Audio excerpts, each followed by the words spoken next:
Our guest today is former member of parliament, hello everybody, chairman of the Foreign Affairs Committee, and deputy chairman of the Republican Party of Armenia, Armen Ashotyan. Thank you, Armen, for joining us.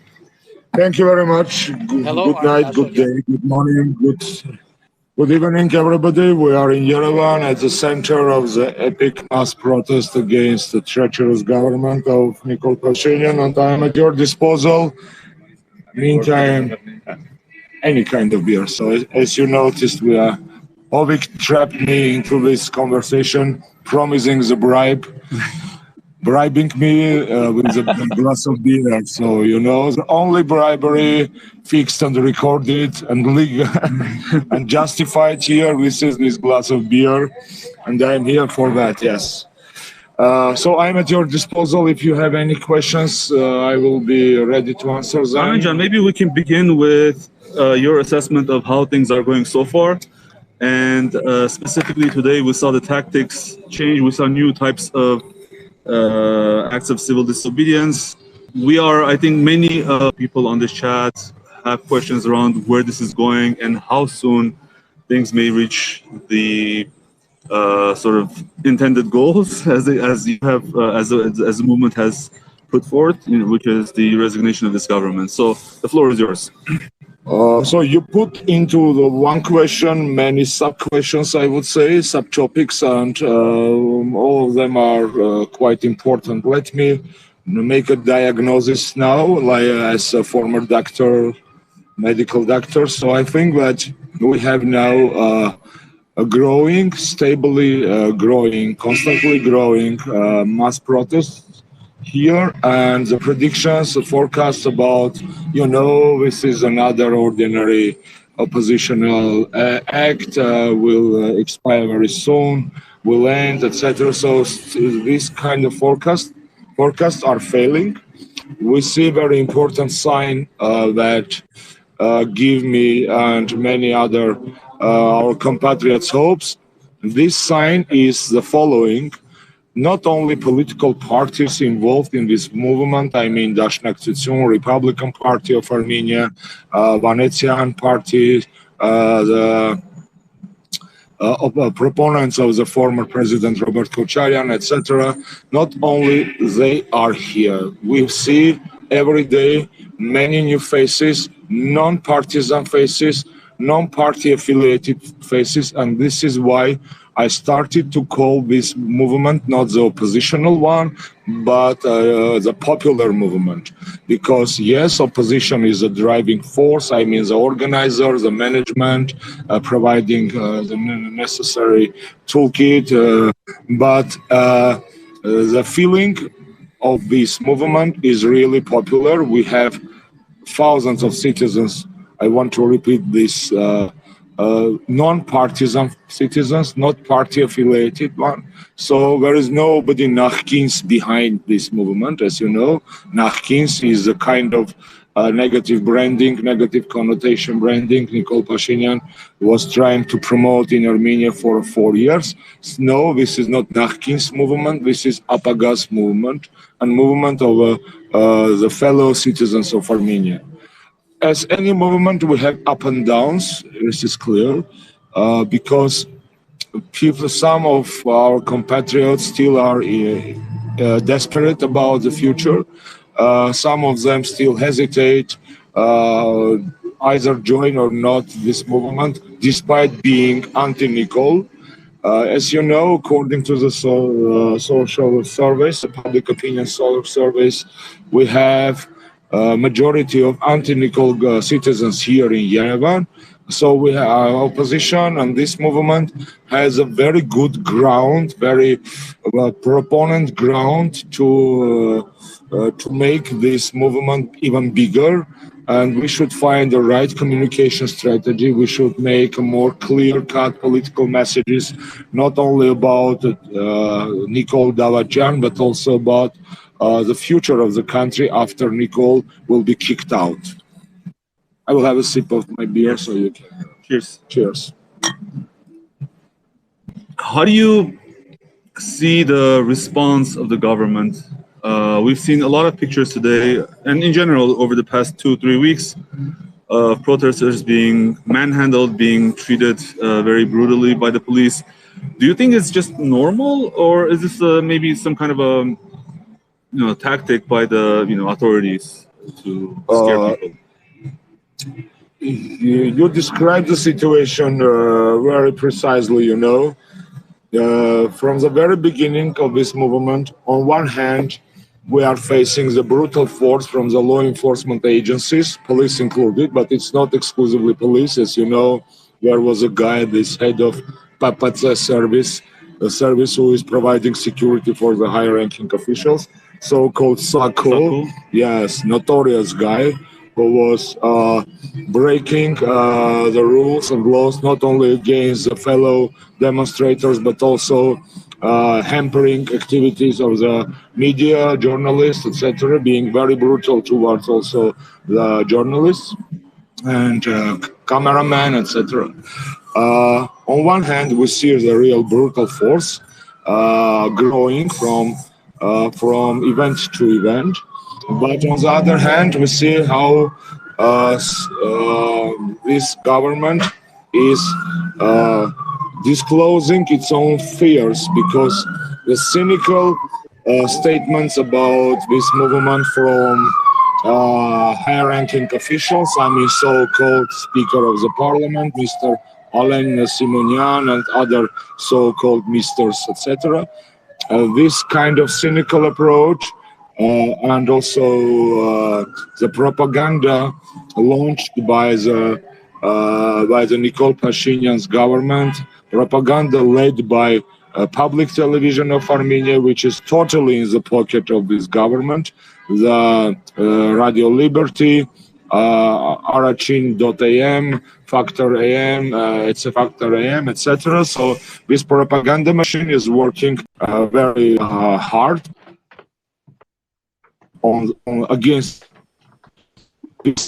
Hovik, let's straighten out your sound. Stop and reconnect if you can. We got only one European institutional statement. I mean. Okay, I think Hovik is going to try to reconnect. Yes, we can hear. And is this better?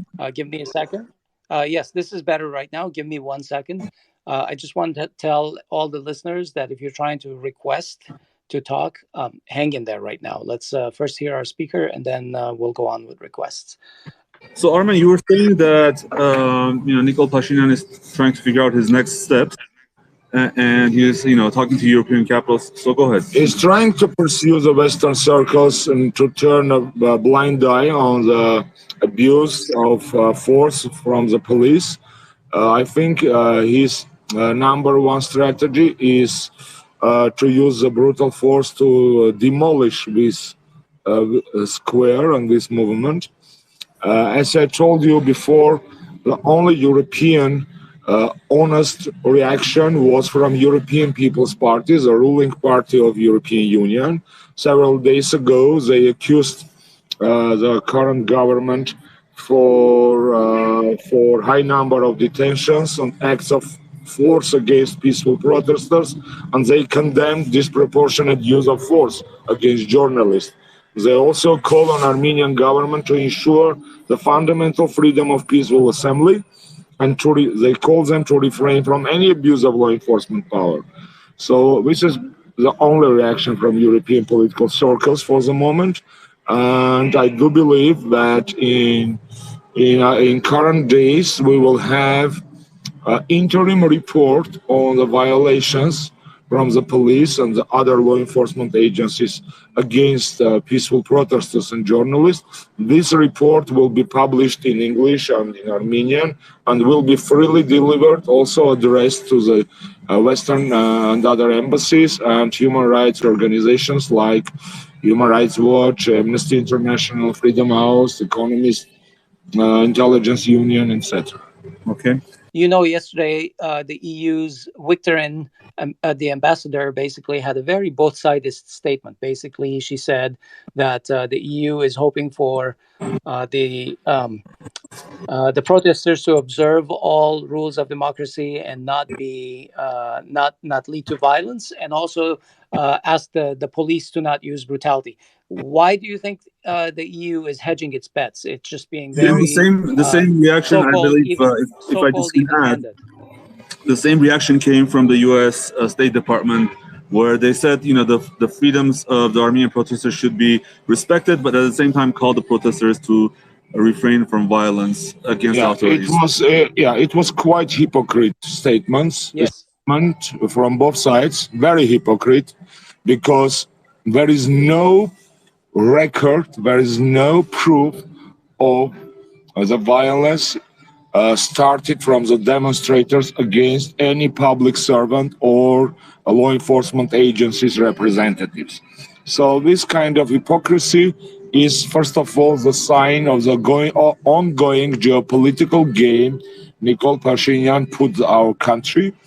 I want to be very straightforward, saying that this popular movement has no geopolitical sponsorship.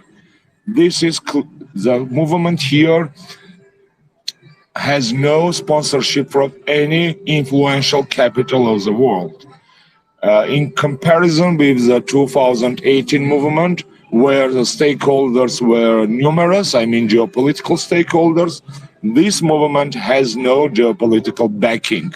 So we are the clear-cut Armenian and pro-Armenian movement, despite Nikol Pashinyan and his junta is trying to blackmail this movement in the West, like pro-Russian, pro-Kremlin, Putin-backed, etc. You know all this bullshit.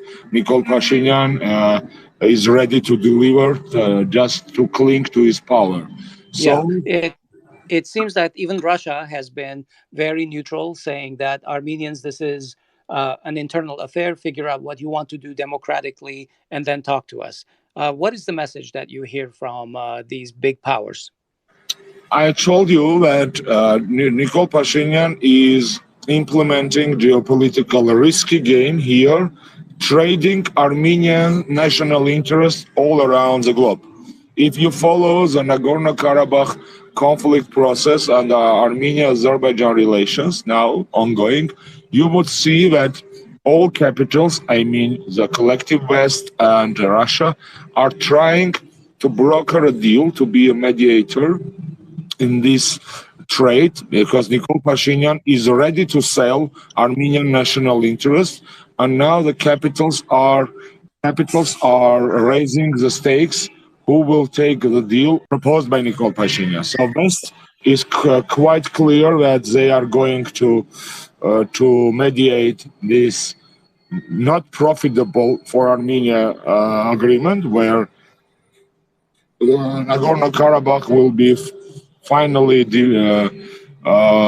deprived of the right of the self-determination. You know that there is no this kind of basic statement or basic principle in ongoing negotiations. And this is the reason behind of this both-sided, as you said, reaction from the West. And the second, this is very important also to notice, that we have the worst EU ambassador in history of Armenia-EU diplomatic relations. This lady, Andrea Victorin, she was serving EU ambassador in Belarus for 5 years. And I know from Brussels, from my friends and colleagues in Brussels, that EU diplomatic service was very negative about her service there, when she was almost neutral, despite being in the country led by Lukashenko. I don't want to go into the details of Belarusian politics, but we can imagine that EU could have much more evidences to criticize Belarus if ambassador of EU worked at that time more hardly. So if she found a common language with Lukashenko at that time, I am pretty sure it's not a problem for her to find a common language with Nikol as well. Yeah. Armen, yesterday, the government started applying administrative pressure on officials, for example, in Vanatsor, trying to fire officials, people like Artur Ghazarian, for example, because they are sympathetic to the opposition. How is the opposition going to defend the people who are in public service and who are not aligned and are getting revenge and retribution like this from the government? You know, the repressions, the wave of repressions is widespread. First of all, for the first targets are the officials still working, as you mentioned, elected mayors, acting mayors, etc. The second target are the public employers, from many ministries and other public institutions. After the working day ends, we have many demonstrators here from the schools, from the universities, from the public institutions, ministries, agencies. So yes, this wave of repression started. The best way to protect these people is to be gathered, to be more numerous. The bigger this demonstration will become, the more people are gathered here, the less maneuver for this kind of repression the government will have, because frankly speaking, they are indeed afraid of this movement. And if we are becoming even bigger, and I do hope that we will become bigger and bigger, this is the best protection for the demonstrators, including public servants and other targeted people, to be protected against not only police, but also against of the abuse of these administrative leverages.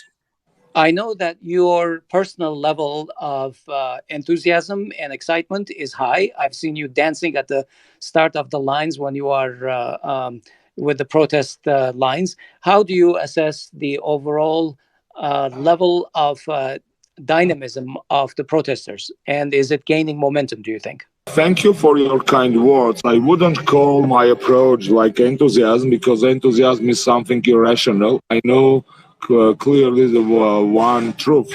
Either Nicole will defeat Armenia or Armenia will defeat Nicole.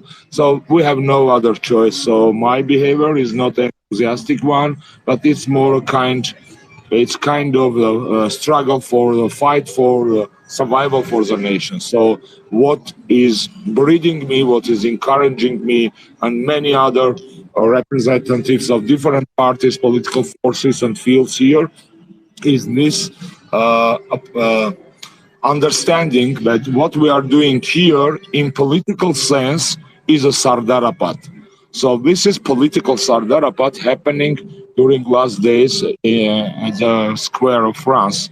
This is political Sardarapat because the political future of Armenian nation and statehood of Armenia and the future statehood of Artsakh fully depend on the success of this movement. So this is giving me the sense of responsibility, yes, and additional energy to do everything possible and everything I feel right, not only dancing, as you mentioned, but also covering with my body the roads and blocking the roads, sitting amid the youngsters. I am trying, as many people here, to do my best in any field, including this kind of conferences. Thank you for your attention, by the way. Yeah, instead of saying enthusiasm, I should have said fired up and motivated. So we know your time is valuable, but I just want to quickly ask, 2 days ago, I believe the opposition, or maybe it was Saturday, the opposition made a statement that they're going to publish a list of 250 names that will be acceptable by to everyone. And it was also advertised as, no odious people from the past will be on that list. And I wanted you maybe expand a little bit on that. What does that mean? Does that mean like no one with a criminal record, no one with, how do you determine who gets on that list in general? Like, what is a framework for us to think about who may or may not be on that list?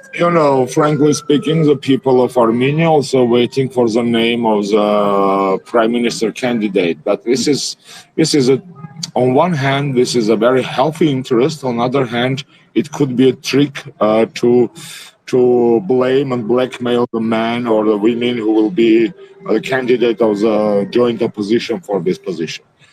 So the solution found by the opposition was very wise. I would say it's Solomon decision, not to name exact leaders, but saying that indeed we have a very good human resources base here.